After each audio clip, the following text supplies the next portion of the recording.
अस्सलाम वालेकुम नाज़रीन, प्रोग्राम बिहाइंड द न्यूज़ सां गॾु मां आहियां जो मेज़बान मेराज हबीब। कोरोना वायरस ख़तरनाक सूरत-हाल इख़्तियार कंदो पियो वञे। हिन वक़्तु ताईं सॼे मुल्क में कोरोना वायरस सबबि 45,000 खां वधीक माण्हू शिकार थिया आहिनि, जॾहिं त 969 ॼणा कोरोना वायरस सबबि मौत जो शिकार पिणु थिया आहिनि। काल्ह चीफ जस्टिस ऑफ पाकिस्तान पारां इन सॼे मामले ते ॿुधणी दौरान मुल्क में लॉकडाउन खे ख़तमु करण जो फ़ैसिलो कयो वियो हो ऐं जेके सख़्तियूं कयूं वियूं आहिनि उन्हनि खे ख़तमु करण जो फ़ैसिलो कयो वियो। अॼु पर इन सॼे मामले ते ट्विस्ट थींदे नज़र आयो। सुप्रीम कोर्ट में कोरोना बाबति पाण मुरादो केस जी ॿुधणी दौरान अॼु चीफ जस्टिस पारां इहो पिणु चयो वियो त करंटीना सेंटरनि में हिन वक़्तु सहूलियतुनि जी खोट आहे। किट्स वारो मामिलो बहितर अंदाज़ में न पियो ॾिठो वञे। संदसि इहो पिणु चवणो त छंछरु आचर ते कोरोना वायरस बाबति जेको थियल लॉकडाउन आहे उनखे खोलण जो इन जे करे चयो वियो छो त ईद वेझो आहे ऐं हिन छंछरु आचर ते लॉकडाउन खुलियल रहे त जीअं माण्हू ख़रीदारी करे सघनि।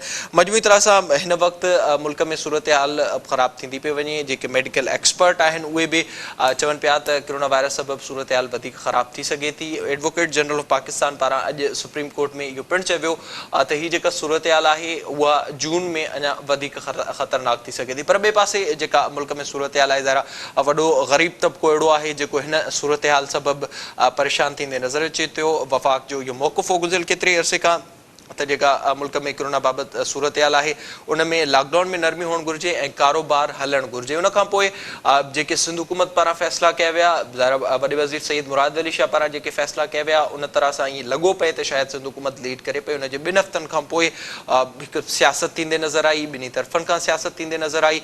उन खां पोइ मामिलो अरिड़हीं तरमीम ताईं पहुतो ऐं अॼु सिंध असेंबली में अपोज़िशन लीडर फिरदौस शमीम नक़वी साहब पारां सिंध में आइन जो आर्टिकल 235 खे इस्तेमालु कंदे सिंध में एमरजेंसी नाफ़िज़ करण जो मुतालबो करे छॾियो आहे। मजमूई तरह सां जेका हिन वक़्तु सूरत हाल आहे सिंध असेंबली जे इजलास जे लाइ अपोज़िशन चवे पई कुझु ॾींहं पहिरियां उनजो फ़ैसिलो थियो, उनजे लाइ इजलास सॾायो वियो हो जेको सुभाणे जे ॾींहं ते थियणो हुयो, पर उनखे हिकु भेरो ॿीहर इजलास खे अॻिते खणी 3 जून ताईं चयो वियो आहे स्पीकर साहब पारां। इन सॼे मामले ते पाण प्रोग्राम में ॻाल्हाईंदासीं ऐं ख़ासि करे ही जेको मामिलो कोरोना वायरस जी सूरत हाल ते आख़िर छो हिन वक़्तु अगरि का क़ौमी पॉलिसी जी ॻाल्हि कई पई वञे त हिन वक़्तु ताईं न आहे थी सघी, उनजा कारण कहिड़ा आहिनि। असांखे हिन वक़्तु फ़ोन लाइन ते जॉइन कयो आहे, असां सां गॾु मौजूदु आहिनि सिंध असेंबली में अपोज़िशन लीडर फिरदौस शमीम नक़वी साहब। नक़वी साहब बहुत शुक्रिया आपका प्रोग्राम में वक्त देने के लिए। Welcome sir. ऐं उन सां गॾोगॾु मूंसां गॾु पाकिस्तान पीपल्स पार्टी जा सीनियर अॻवान आहिनि ऐं सेनेटर आहिनि ज्ञानचंद साहब, उहे बि असां सां गॾु मौजूदु आहिनि। ज्ञानचंद साहब अवां जी बि वॾी महिरबानी प्रोग्राम में वक्त ॾियण जे लाइ। फिरदौस साहब मैं आपसे शुरुआत करूंगा प्रोग्राम की। ज़ाहिर जो आज आपने मुतालबा किया है, सबसे पहले तो बताइएगा कि इसकी वजूहात क्या है। इस वक्त जो ज़ाहिर स्पीकर साहब ने जो इजलास मुलतवी कर दिया है, क्या वो वजूहात है या फिर इस वक्त जो हुकूमत की कारकर्दगी है उस पर सवाल आते हैं या फिर कोई ऐसी कोशिशें हो रही हैं क्योंकि आपने सुप्रीम कोर्ट और वफाक को कहा है कि वो इस मामले में आपकी मदद करें। देखिए, पहली चीज इस मौजू पे जो लिया जाए तो पहले तो ये लिया जाए ये पाकिस्तान के आईन आर्टिकल 54 के तहत बड़ा क्लियर लिखा हुआ है कि जब भी 25% मेंबरान इजलास को तलब करें तो 14 दिन के अंदर अंदर जो है वो इजलास को मुनक्कद करवाना स्पीकर की जिम्मेदारी है। हमने जब 7 मई को खत लिखा था तो हमने उसमें दरखास्त भी की थी कि इस इजलास को जल्द से जल्द बुला लिया जाए, लेकिन हमें भी मालूम था कि स्पीकर साहब 20 मई से आगे इस इजलास को नहीं लेके जा सकते। उससे पहले तो उन्हें करना ही था। उन्होंने कल सुबह एक नोटिस निकाला कि इजलास 20 मई को 11 बजे सुबह सिंध असेंबली में होगा और उसी दिन की शाम के उन्होंने उस इजलास को जो है वो एडजर्न करके अब 3 जून को कर दिया। कमाल की बात है, जो इजलास हुआ ही नहीं वो एडजर्न कैसे होता है? वो कौन सा आइन की शिक है जिसके तहत उन्होंने ये इख्तियार इस्तेमाल किया? ना उन्होंने अपने जजमेंट में कुछ लिखा, ना उन्होंने इतनी जिम्मेदारी का सबूत दिया कि जिस शख्स ने इजलास तलब किया, जिन अशखास ने इजलास तलब किया, उनको वो बुलाते, उनसे बात करते, उनको वो मजबूरियां बताते कि ये वो मजबूरियां जिनकी वजह से आप मुझे इजाजत दे दें कि मैं ये 3 जून तक मुलतवी कर लूं। उन्होंने अपनी तरफ से खुद फैसला करके ये इजलास मुलतवी कर दिया। मैं समझता हूं इसका इख्तियार किसी स्पीकर को नहीं है कि आइन की धज्जियां उड़ाए। इसलिए हमें उनके किरदार के ऊपर बेहद एतराज है इस वाले मामले पे। और उन्होंने ये साबित किया है कि वो आइन की पासदारी नहीं कर रहे, वो हुकूमती बेंच की सिर्फ नुमाइंदगी कर रहे हैं। इससे कि इस वक्त लगता यही है कि हुकूमती बेंच असेंबली में सामने आके जवाब देने को तैयार नहीं है। हमने कोरोना की वजह से पहले भी एक इजलास तलब किया था, जिस वक्त लॉकडाउन हुआ तो हमने उनसे एग्री किया कि अच्छा आप इसको 14 दिन के लिए मुलतवी कर दे। लेकिन क्योंकि लॉकडाउन चल रहा था, हम फिर इसको सीरियस रखते हुए उन्होंने 27 तारीख को एडजर्न कर दिया। हमने उस वक्त कोई शोर नहीं किया, इससे इजलास हुआ था क्योंकि उस वक्त एक मुअज़्ज़िज़ मेंबर जो कि जिनका इंतकाल हुआ था, जिनको असैसिनेट किया गया था, उनके ऑनर में उस दिन इजलास मुलतवी हुआ और उसके बाद 27 की तारीख हुई और उसके बाद उन्होंने वो भी पोस्टपोन कर दिया। लेकिन हमने कहा ठीक है चलिए जी, इजलास तो हुआ, हम इनको ऑनर करते हैं, इसमें नहीं। अब आया आपका दूसरा सवाल का हिस्सा कि मैंने ये मुतालबा क्यों किया है। 12 साल हो गए इस सूबा सिंध के अंदर और 12 साल से पीपल्स पार्टी की हुकूमत है। इस 12 साल में 18वीं तरमीम के बाद से तमाम तर इख्तियारात जो सूबाई मामलात पे हैं, जिनका हमने जायजा ले रहे हैं, वो कुल्ली तौर पे हुकूमत सिंध के पास है। चाहे उसमें सेहत का निजाम हो या प्रिवेंशन की बात हो। जिस सूबे के अंदर 46% बीमारियों का ताल्लुक पानी से हो और उसके अंदर 90% पानी जो है, जो आबादी को मिलता है, 90% आबादी को वो आलूदा पानी मिलता है और इसमें कोई इंप्रूवमेंट नहीं आ रही। इस साल का पूरा बजट तकरीबन डेवलपमेंट बजट मखसूस किया गया था, लेकिन उसमें कोई काम नहीं हुआ। और पिछले सालों के बजट में भी जो स्कीमें चली उसका कोई नताइज नजर नहीं आते। तालीम का मेयार वाहिद सूबा है जिसमें गिरा है, यहाँ खानगी की शरह कम हुई है। जिस सूबे ने जिम्मेदारी उठाई थी कि 4 साल से लेकर 16 साल की उम्र तक के बच्चों की तालीम का जिम्मा जो है, 100% बच्चों का जिम्मा हुकूमत सिंध के ऊपर है। वहां प्राइमरी स्कूल तो 40,000 है, लेकिन सेकेंडरी स्कूल 3,450 के लगभग है और इस वक्त स्कूलों में ड्रॉप आउट रेट 86% है, प्राइमरी से सेकेंडरी तक। इसका जवाब कौन देगा? जिस सूबे का सर का ताज जो शहर है, जो उसका दारुल खिलाफा है, उस शहर के अंदर 2007 से लेके आज 2020 जिसमें आबादी जो है 1.5 गुना हो गई, उसके अंदर एक बूंद पानी का इजाफा नहीं हुआ। जिसकी सीवरेज के निजाम में एक कतरा भी बगैर ट्रीटमेंट के समुद्र में डाल दिया जाता है। जिस सूबे के अंदर 27,000 बसों की जरूरत हो और उस सूबे के अंदर जिस शहर में 27,000 बसों की जरूरत हो, उस शहर के अंदर इस वक्त सड़क के ऊपर सिर्फ 4,500 बसें। इस सूबे की हर चीज आप उठा के सेहत का निजाम देख ले, उसको प्राइवेटाइज कर दिया गया है। वो सबका क्या जवाब है जब हम देखते हैं कि हुकूमत लोगों की कुछ डिलीवरी नहीं कर रही, लोगों की ख्वाहिशात को समझती नहीं है, सिर्फ बयानात देती है। अभी अगर लॉकडाउन का ही मसला ले ले, हमने कहा कि लॉकडाउन आप कीजिए, लेकिन हम खुद तो नहीं निकल सक रहे थे शहर से बाहर, लेकिन शहर कराची में तो घूम रहे थे। हमने देखा कि लॉकडाउन कहीं लगा ही नहीं, लॉकडाउन सिर्फ मेन रोड पे था, इसके अलावा कहीं लॉकडाउन नहीं नजर आता। इस पर मजीद बात करते हैं और जो आपने बात की है उस पर भी बात करते हैं। ज्ञानचंद साहब भी हमारे साथ मौजूद हैं। ज्ञानचंद साहब, अवां ॿुधाए जो अवां ॻाल्हियूं ॿुधियूं पे फिरदौस शमीम नकवी साहब जूं सिंध में पाकिस्तान पीपल्स पार्टी डिलीवर नाहे करे सघी ऐं ज़ाहिर जेको हिन वक्त मामलो हले पियो वबा जे हिसाब सां, उन तहत चाहे पई अपोजिशन ऐं जेका नकवी साहब ॻाल्हि कई आहे त सूबे में गवर्नर राज लॻणु घुरिजे। सर ॾिसो पाण वटि हिकिड़ो मैंने गवर्नर राज ने कहा है वो मैं क्लियर कर दूं इससे पहले कि ज्ञानचंद साहब जवाब दें। हमने कहा है कि इस सूबे के अंदर पहले फाइनेंशियल इमरजेंसी लगाई जाए और अगर फाइनेंशियल इमरजेंसी नहीं होता, हाँ, वो आपने आखिर में उसका जिक्र किया है। बिल्कुल आपने आखिर में उसका जिक्र किया है। पहले आपने आर्टिकल 235 के तहत इमरजेंसी नाफिज करने और फाइनेंशियल इमरजेंसी की बात की। जी सर। अगरि पाण वटि हिकिड़ो टर्म इस्तेमालु कंदा आहियूं पेटी ठेकेदार, हीअ आहे न उहो पेटी ठेकेदार। हिननि एस्टेब्लिशमेंट वटां इहो पेटी में ठीको खयो आहे त असां जेकी तव्हां हुकुम कंदो उहो ई कंदासीं ऐं जेको मुनाफ़ो हूंदो हुन मां उहो चीनी चोरी मां ठाहियूं या असीं शुगर जी चोरी मां ठाहियूं या दवाउनि जी चोरी करे उन मां पैसा ठाहियूं।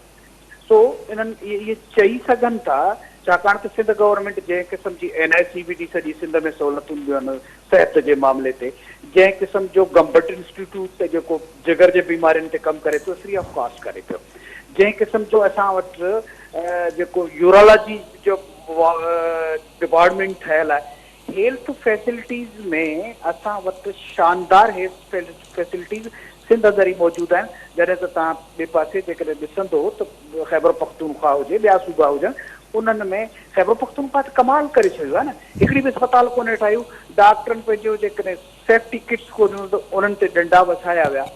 सो ही चई सघनि था जिन जो लीडर वाइदा करे अचे त हिकिड़ो जेकॾहिं कर्ज़ खणा के मुल्क वटि हथ टंगिया त उनखां बहितर आहे त सुसाइड करे छॾियोसि।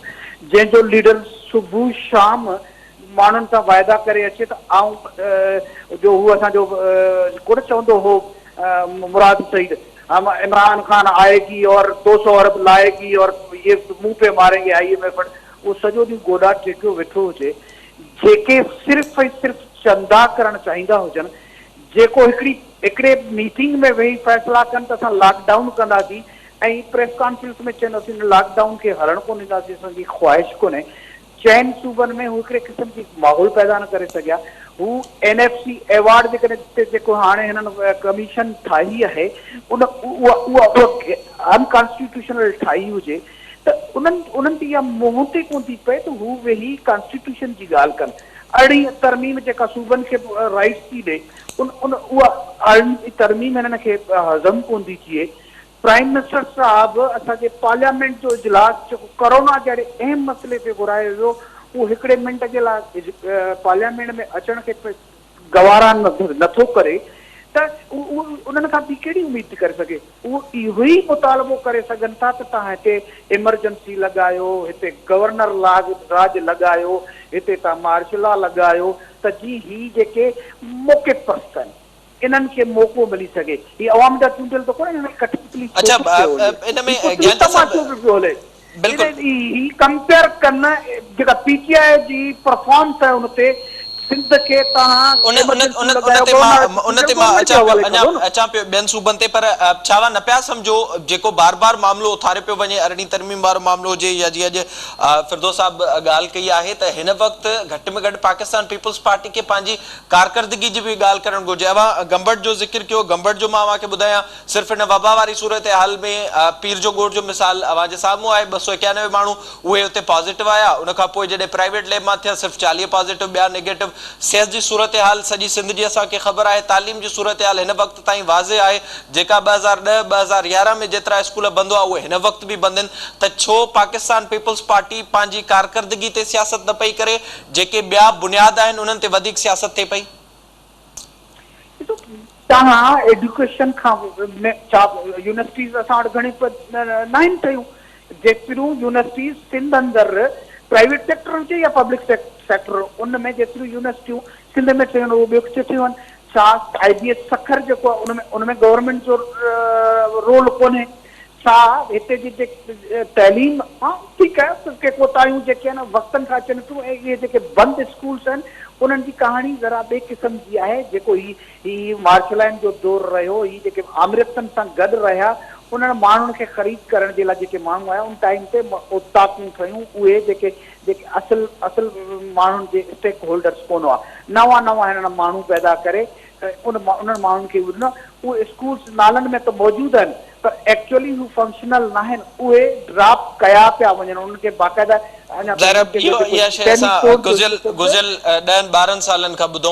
अच्छा फिरदौस साहब ये बताइएगा, ज़ाहिर अगर मामलात को देखा जाए इस बात में कोई शक नहीं है कि कारकर्दगी के हवाले से बात हो सकती है और पाकिस्तान पीपल्स पार्टी उस तरह से डिलीवर नहीं कर पाई।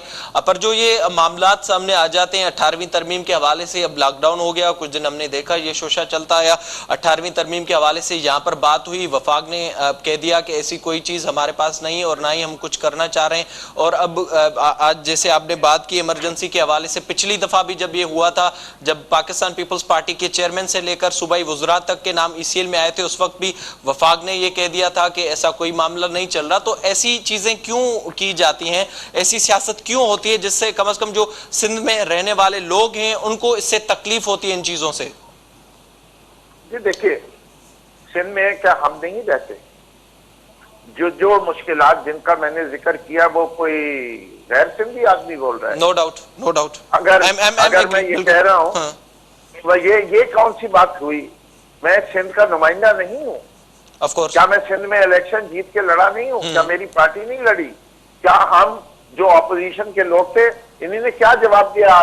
लाइन ड्रॉप हो गई थी कि असेंबली का इजलास क्यों पोस्टपोन किया गया? क्या इनका नुक्ता नजर था? क्या इनसे भी नहीं पूछा स्पीकर ने?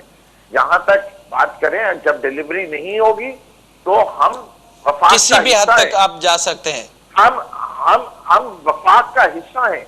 और जब हम ये देखते हैं कि पाकिस्तान के बाकी इलाकों के मुकाबले में जो शहर पाकिस्तान की 58% रेवेन्यू कलेक्ट करता हो, जिसमें 30% टैक्स जनरेट करता हो, जिसका हक सूबे के ऊपर भी उसकी आधी इनकम पे होना चाहिए, इससे कि यहाँ से सेल्स टैक्स जो है हुकूमत सिंध सर्विस पे जो लगाती है वो 98% सिर्फ शहर कराची से जमा होता हो, और वो शहर कराची जो है वो वीरान हो रहा है, बर्बाद हो रहा है, उसके अवाम की कोई परवाह नहीं है, उनके लोगों की कोई परवाह नहीं है, उनकी रोजगार की कोई परवाह नहीं है, उनकी जिंदगियों की कोई परवाह नहीं है, और सिर्फ जो है वो ब्राउनी पॉइंट्स लेने के लिए ऐलानात होते हैं, काम जमीन पे कुछ नहीं होता। तो मैं कैसे खामोश रह सकता हूँ?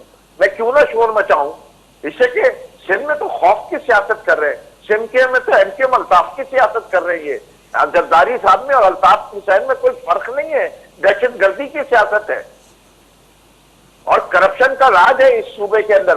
जाइए सड़क पे पूछे किसी भी शख्स से कि कितनी रिश्वत देनी पड़ती है इस मुल्क में कोई काम करवाने के लिए, इस शहर के अंदर काम करवाने के लिए। ये तो 18th अमेंडमेंट के बाद डेवोल्यूशन ऑफ पावर हो गई थी। अभी भी सवाल ये होता है कि बार बार बिलावल भुट्टो साहब कहते हैं कि जनाब आली तो वफाक कुछ नहीं कर रहा। भाई वफाक से तो आपने 58% रेवेन्यू ले ली सूबों ने, आपको पहले अपना हिस्सा डिलीवर करना है, उसके बाद जो है वफाक भी आएगी। और मैं कोई वफाक की तरफ, मैं तो वफाक से भी गिला और शिकवा कर रहा हूं कि देखो तो मेरा शहर का क्या हाल हो गया है, मेरे सूबे का क्या हाल है, देखो तो मेरे अवाम का क्या हाल है। ये किस तरह हम इस खामोशी से बैठे रहे कि वो बर्बाद होते रहे।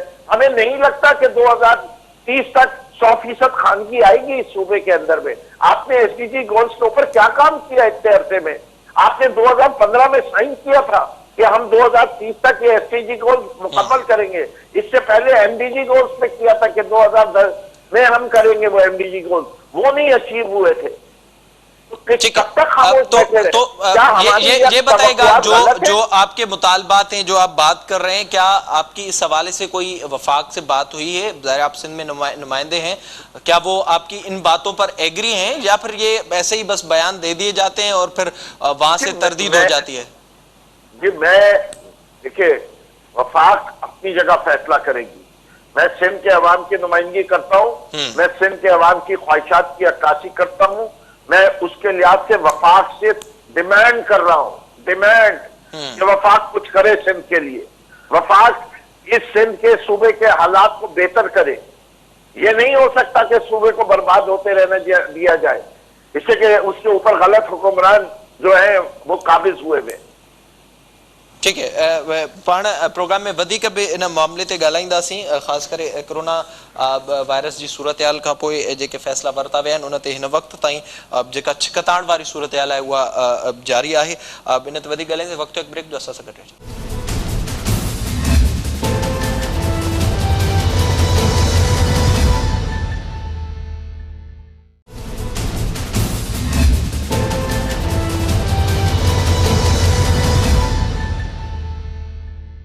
प्रोग्राम में हिकु भेरो ॿीहर भलीकार ब्रेक खां पहिरीं पाण ज़िक्र कयोसीं जेका हिन वक़्त ताईं ख़ासि करे सिंध में सूरत-हाल आहे उन ते जेका अपोज़िशन आहे ऐं सिंध हुकूमत आहे उन में छिकताण हिकु भेरो ॿीहर जनम वरितो आहे। ज्ञानचंद साहब मूंसां गॾु मौजूदु आहिनि ऐं फिरदौस शमीम नक़वी साहब बि असां सां गॾु फ़ोन लाइन ते मौजूदु आहिनि। ज्ञानचंद साहब आवाज़ ॿुधाए जो ज़ाहिर जेका ॻाल्हि फिरदौस साहब चवे पियो अपोज़िशन चाहे पई त इजलास थियणु घुरिजे उहो पंहिंजे तौर ते इजलास न थियो उनखे मुलतवी कयो वियो ऐं जेके फ़ैसिला वरिता वञनि पिया उन्हनि में अपोज़िशन जो को सलाह मशवरो नथो हुजे कारकर्दगी ते सवाल उथनि पिया उन जे करे हुन पारां इहा ॻाल्हि कई वई आहे मदद कई वई आहे डिमांड कई वई आहे वफ़ाक़ खां।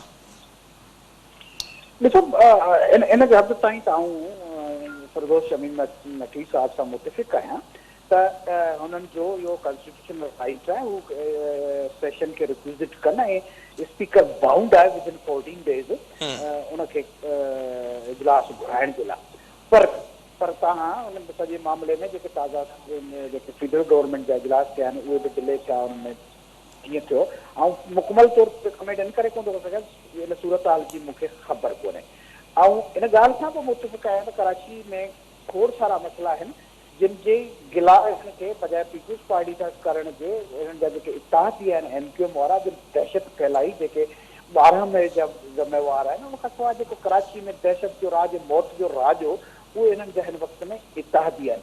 पीपुल्स पार्टी उन्हनि खां सवाइ जेका गवर्नमेंट हलाए पई हिन गवर्नमेंट जेके कराची में बि कमु कराया आहिनि उहो बि हिननि खे नज़र में अचणु खपनि। इहा बि ॾाढी सिधी ॻाल्हि आहे 162 अरब रुपयनि जो जेको इमरान ख़ान ऐलान कयो हो उहा बि डिमांड हिननि जी शामिल हुजणु खपिजे त इमरान ख़ान खे ही तेसि ताईं सिंध में न अचणु ॾींदा सिंध जी ही वारसी कनि सिंध जी दरियत कनि इन त हू जेसि ताईं हू पंहिंजा वाइदा जेके आहिनि उहो सिंध सां ऐं स्पेशली जेकॾहिं को ही कराची जी ॻाल्हि था त कराची सां हू जेके वाइदा करे विया आहिनि उहो जेसि ताईं पूरा न कंदो।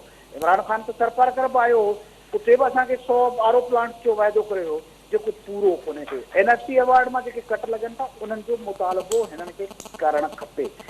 पीपुल्स पार्टी जी डिलीवरेंस जी ॻाल्हि आहे त सरकारकर जा रोड रस्ता तव्हां हुते जी मेडिकल जी फैसिलिटीज़ ॿाहिराड़ियुनि जे नंढनि नंढनि ॻोठनि ताईं रोडनि जो नेटवर्क अस्पतालनि जो नेटवर्क ऐं उन्हनि में ठीकु आहे असांजे जंहिं सोसाइटी में रहूं था उहो कंपेयर करे सघिजे थो जिते जिते हिननि जी हुकूमतूं आहिनि उन्हनि सां कोताहियूं आहिनि उन्हनि खे सुधारण जी कोशिशि कई थी वञे हुनमें पीपुल्स पार्टी पंहिंजो पाण परफॉर्म कयो आहे।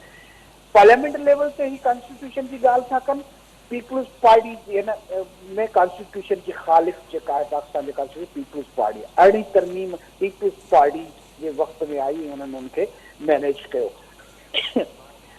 अचनि सां ही हिन ॻाल्हि ते सिंध जी ममालिकी ते हिननि जो ई साथी वेही कहिड़े क़िस्म जो ख़बरनामा अची पिए अचनि था ऐं चवनि था त भई सिंध जे ऑफिसरनि खे तव्हां ॿाहिरनि में बदिली करे सघो पाण अलाह जे किथां जो किथां अची नाज़िल थिया आहिनि उन्हनि खे असां मेज़बानी ॾिनी असां सॼे शहर ॾिना पंहिंजी दिलि में जॻहियूं ॾिनियूं उहे बि मुतालबा था कनि उन्हनि जे लाइ ॿ लफ़्ज़ ऐं नक़वी साहब लीडर ऑफ अपोज़िशन आहे हुनखे चवणु खपनि चवनि त असांजे अंदरि इहे काली भेड़ियूं आहिनि जेके सिर्फ़ु दुश्मनी वेठा कनि जेके मुल्क दुश्मनी वेठा कनि ऐं उनखे इन जे करे पंहिंजो पाण खे सिंधी सम्झनि था त गॾोगॾु सिंध जे मालिकी कनि सिंध जे वसीले अवार्ड में जेके सूबनि खे हिसाया आहिनि उन्हनि जो केस विढ़नि इहा फेडरेशन तॾहिं मज़बूत थी सघे थी जॾहिं असां सूबनि खे पंहिंजा हक़ ॾींदासीं ऐं इहा जेके साज़िशूं हिननि जी पंहिंजी पार्टी ऐं हिननि जो प्राइम मिनिस्टर करे रहियो आहे नंढनि क़ौमनि जे हक़नि जे ख़िलाफ़ उनखे बि थोरो सम्झायूं त उहो सही रस्ते ते अचे हिन पाकिस्तान जे भलाई जे लाइ कुझु सोचे रुगो तकरीर करण सां कुझु कोन थींदो को कमु करे बि ज़ाहिर उनमें वधीक जेके मामला आहिनि उन्हनि खे वधीक ख़राब करण जी हिन वक़्तु ज़रूरत कोन्हे जेतिरो थी सघे मामला सूबनि तरफ़ बहितर थियनि ऐं ख़ासि करे जेको गुज़िरियल केतिरे अरसे खां मामलो हले पियो हिन वबा जी सूरत हाल में सियासत वारो उनखे भी ख़त्म थियणु घुरिजे। फिरदौस साहब बताइएगा जो इस वक्त आपने जो मुतालबा किया उसकी जो वजूहात थी वो तो आपने बता दी ब्रेक से पहले। अब अगर देखा जाए कोरोना वायरस के हवाले से तो मुल्क में रोज की बुनियाद पर केसेस बढ़ रहे हैं और लॉकडाउन में कल सुप्रीम कोर्ट ने फैसला किया है और उन्होंने कहा है कि लॉकडाउन को खोला जाए। इससे ज़ाहिर जो कारोबार खुल गया है उससे भी इस चीज़ का खदशा इस वक्त भी मौजूद है। और आज चीफ जस्टिस साहब ने यह भी कहा है कि इस वक्त जो हमने फैसला किया था वो इसलिए किया था क्योंकि ईद आने वाली है, उसके बाद हम जायजा लेंगे, उसके बाद हो सकता है कि मजीद कोई फैसले करने पड़े।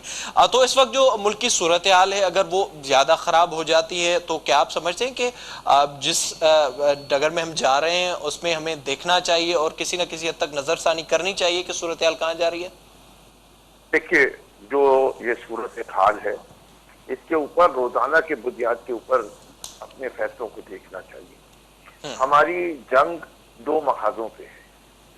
मैं आपको एक मिसाल दे देता हूं तो आपको बात समझ में आ जाएगी।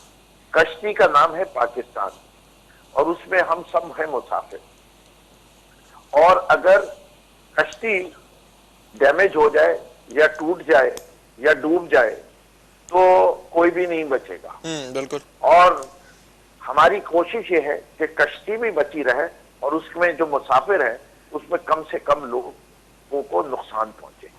इस कोशिश जो को हम लेके आगे चल रहे हैं। अगर इस कोशिश पे किसी को इतराज है कि ये कोशिश नहीं करनी चाहिए कि कश्ती को भी बचाना उतना ही जरूरी है जितना मुसाफिरों को बचाना जरूरी है, तो हम उसकी अकल के ऊपर शक करते हैं।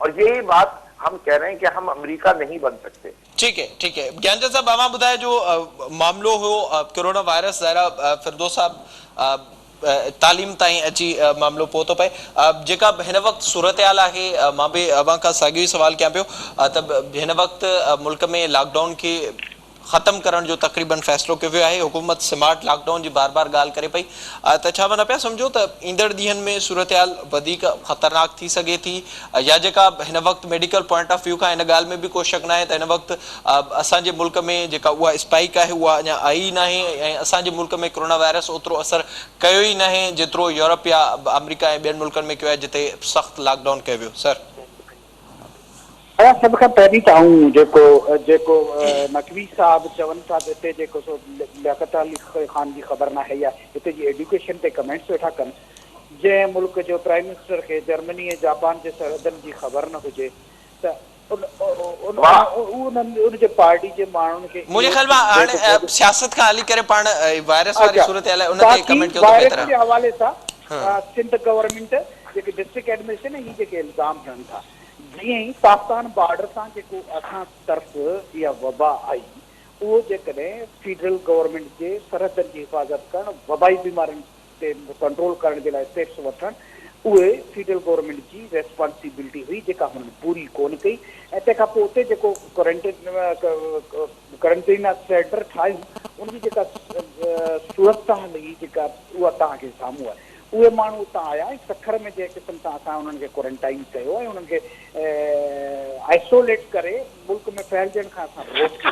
सिंध गवर्नमेंट उन सां जेके तबलीगी जमायत संपर्क करे कुझु ताईं जेके तबलीग जा पैसा उन्हनि माण्हुनि खे उते क्वारंटाइन कयो वियो, उन्हनि खे लोकेट करे उन्हनि खे टेस्ट करे जॾहिं नेगेटिव आया त पंहिंजे घरनि ताईं मोकिलियो वियो।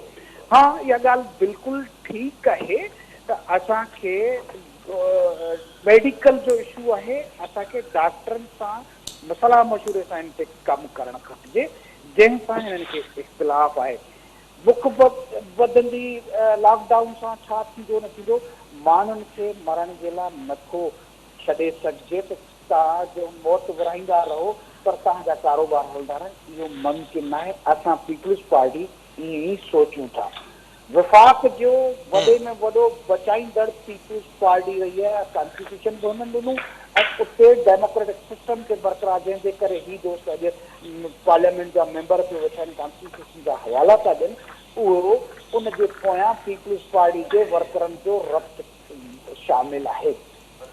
रही ॻाल्हि हिननि जी त ही सिंध जो खाई सिंध दुश्मनियूं वेठा कनि, ही सिंध जो खाई उहा ॻाल्हि था कनि जेका एमक्यू मुतालबा कंदी।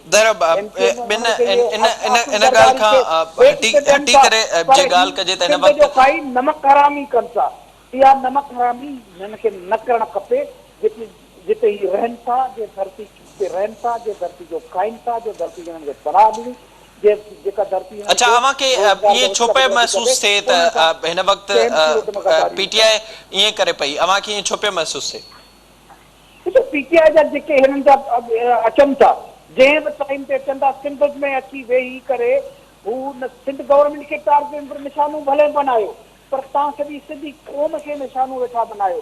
तव्हां चओ था त सूबेदार सिंध जेके ॿहिराणियुनि खां अचनि था उन्हनि खे बि कराची इनखे वरी सियासत तरफ़ खणी वञण बि ज़्यादती आहे। अगर ॻाल्हि पाकिस्तान पीपल्स पार्टी थी थिए, हिनजो मतिलबु क़तई इहो न आहे त ॻाल्हि आपका सिंध जी थी थिए।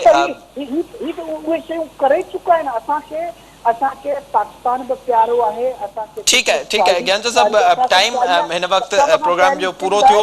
वॾी मेहरबानी ज्ञानचंद साहब, अवांजी भी, फिरदौस साहब आपका भी बहुत शुक्रिया प्रोग्राम में वक्त देने के लिए। मजबूरी तरह से हिन वक्त हिकु भेरो ॿीहर सियासत शुरू थियण लॻी आहे ऐं ख़ासि करे सिंध में सियासत जी शुरूआत हिकु भेरो ॿीहर थिए पई। कुझु ॾींहं पहिरियां ई जॾहिं वॾे वज़ीर सैयद मुराद अली शाह पारां इहो वाज़े कयो वियो त असां कतई इहो नथा चाहियूं त का मुल्क में क़ौमी पॉलिसी न ठहणु घुरिजे। मुराद अली शाह पारां इहो बि वाज़े कयो वियो त जेके फ़ैसिला क़ौमी सतह ते थियनि पिया उन्हनि खे सिंध कमु करे पियो, उन्हनि खे उहे ई फ़ैसिला सिंध हुकूमत खे मंज़ूर आहिनि, उहे ई फ़ैसिला सिंध हुकूमत मञे पई। उन खां पोइ सुप्रीम कोर्ट पारां लॉकडाउन खे जॾहिं ख़तमु करण जो काल्ह चयो वियो, तक़रीबन लॉकडाउन हिन वक़्तु मुल्क में ख़तमु नज़र अचे पियो ऐं अपोज़िशन पारां सिंध में बि इहो चयो वियो हो त हिते इजलास घुराइणु घुरिजे, जंहिं ते सिंध हुकूमत पारां उन इजलास खे मुलतवी कयो वियो 3 जून ताईं। जंहिंखां पोइ अॼु फिरदौस शमीम नक़वी पारां आइन जे आर्टिकल 235 तहत सिंध में एमरजेंसी नाफ़िद करण जो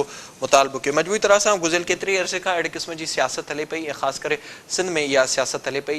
सिंध हुकूमत ते गुज़िरियल केतिरे अरसे खां अहिड़े क़िस्म जी बयानबाज़ी थिए पई, अहिड़े क़िस्म जी तनक़ीद थिए पई त ॿिए पासे सिंध हुकूमत ते बि सवाल उथनि पिया त उन्हनि खे बि पंहिंजे कारकर्दगी ज़रिए सभिनी मामलनि जो जवाबु ॾियणु घुरिजे। अरिड़हीं तरमीम वारो मामिलो हुजे या जेका अॼु फिरदौस शमीम नक़वी साहब ॻाल्हि कई आहे उहो मामिलो हुजे, उनजो जवाबु सिर्फ़ु ऐं सिर्फ़ु कारकर्दगी ॾेई सघे थी ऐं कारकर्दगी जी बुनियाद ते सिंध हुकूमत खे सियासत करणु घुरिजे। हिन में बि को शक न आहे। हिन वक़्तु सिंध में जेके तालीमी निज़ाम आहे, सिंध में सिहत जो निज़ाम आहे ऐं जेके ॿिया मसइला आहिनि उन में सिंध हुकूमत उन तरह सां प्रूव न आहे करे सघी ऐं जिते जेको जवाबु हुअणु घुरिजे उहो कारकर्दगी हुजे, न की सियासत बराए सियासत हुअणु घुरिजे। इन ई प्रोग्राम जो वक़्तु पंहिंजी पुॼाणी ते पहुतो। पंहिंजे मेज़बान मेराज बि ॾींदा इजाज़त। अल्लाह ने